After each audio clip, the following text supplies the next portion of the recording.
The Experience Pros Radio Show, home of the original Fan Braggin' Fridays. Take just 20 seconds to become a business revolutionary by sharing a Fan Braggin' story of great customer service by using the hashtag FanBrag or calling the Fan Braggin' hotline at 855-FAN-BRAG, FANBRAG. Now back to Angel and Eric, the Experience Pros. Psst. Hey, you. Me? You. Me? You want a tip? A marketing tip. I got a marketing tip for you. You got a marketing tip for me? Don't take any wooden nickels. Don't take any wooden nickels. That's a marketing tip? It is now. It is now? Okay. Thank you. Thank you so much for that. It's a little weird when somebody is like, hey, I got something for you. I'm like, I don't think so. Everybody driving down the interstate leaned into their car. No, I don't think so. We are going to give you some marketing tips that are perfect for small business. So if you want to boost your traditional marketing efforts like radio commercials and print ads, right, we're going to give you some tips on how you can complement your marketing campaigns with some incredible promotional technique. And, you can do it without spending a lot of money. And I think that's the important thing, because we all in small business know that we're on a tight budget, that there's, not a lot to go around, especially when everybody's been paid and, the payroll comes out and all the other necessities come out. There's probably very little at the end. So these will fit within your budget and still boost your traditional marketing. Number one, include your website link on all company emails and all other correspondence.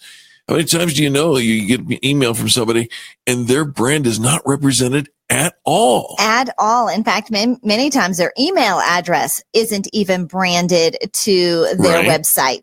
And so let's talk about branding. Let's making sure that your website links, that the emails that you're using to interact with prospects and customers, that all correspondence has your website on it. I know for those of us who've kind of been around the block a few times, we're thinking, why is this even on the list? You'd be surprised. There are so many people still, and making sure that it all matches, right? That your website link matches your Facebook and your social media feeds, matches your email address, matches your blog. That it's all matchy. Right. Why in the world would you be promoting somebody else's business? Gmail, Yahoo, Hotmail, AOL. Why would you do that? All right. The next thing, you want to get your marketing a little bit of a boost. Provide some tips, advice, or information that is value laden with your website. So send people to your website. When people are out and about scrolling through the internet, they're usually looking for some tips and advice and how to and how can I.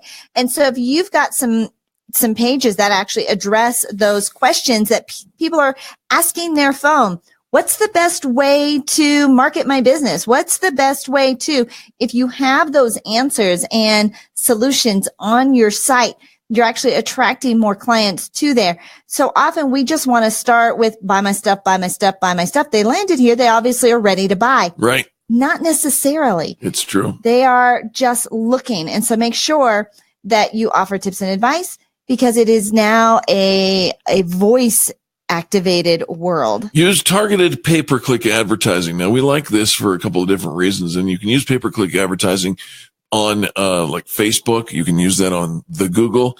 If you provide local services, use keywords and if you don't know what you're doing, for Pete's sake, this is a place to get a professional.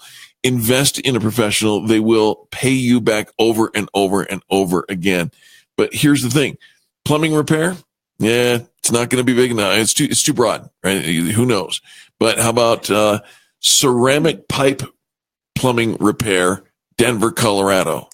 Now you're talking. Now you're talking. And I think so often we think we want to keep it broad because we want to have it opened up to a larger audience. But when it's too broad, you end up in a search of 200,000 results. Right. So having more, including the vicinity, your geographical area, more targeted, specific words. What did you say? Ceramic pipe. Something more specific into what you actually do is going to bring you in more the right audience. How about this one? Put flyers, catalogs, or brochures in every order. Don't assume that they all know everything that you offer. Absolutely not. And if you're sending stuff out, shipping it through the Postal Service or FedEx or whatever, give them something. I used to buy all my magic supplies, and I used to sell magic tricks, right? I used to buy these, and every single order had another catalog of new stuff that I could buy. Yes. Guess what I did? You bought new stuff. Yeah, you always let them know there's other things that they can purchase. There's a funny story about this company that built a warehouse in a remote village area in another country. And the people in the area came and they worked for him, and they worked for him for a week. It was fabulous. They all got paid. And on Monday, nobody showed up for work. Right. On Tuesday, nobody showed up for work. On Wednesday, nobody showed up for work. And he sends his manager out to go find, where is everybody? Why aren't they showing up for work?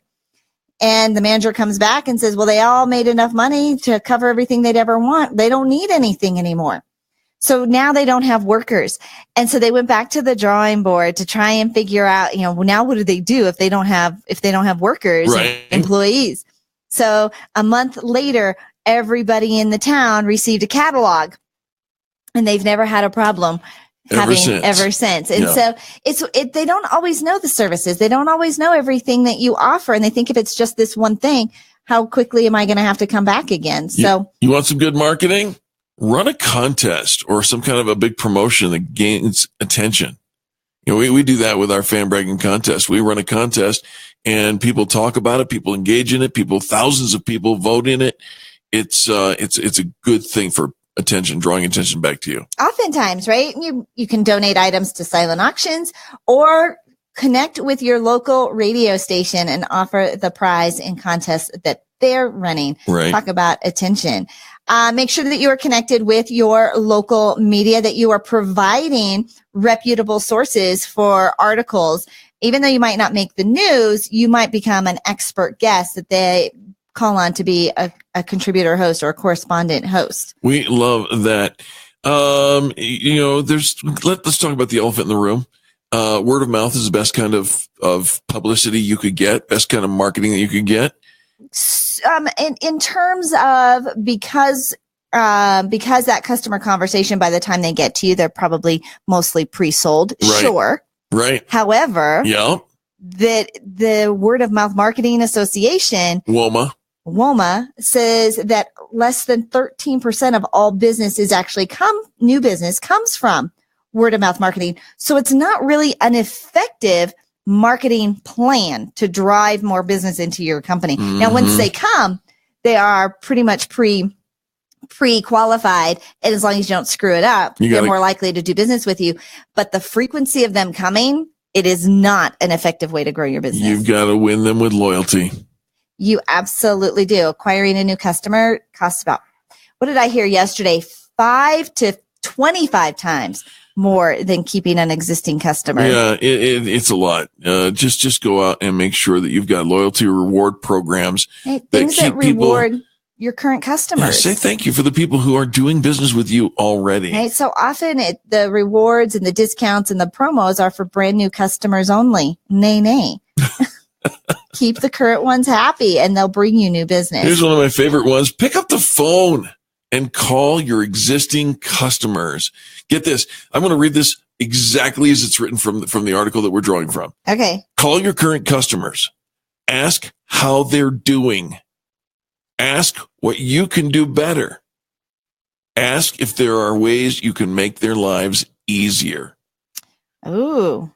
Ask how they're doing. Right? I was just thinking of my favorite customers. You're on the list. How's your day going today? The best person to tell you what your customers need is your current customer. Right. So, how can we make it easier for you?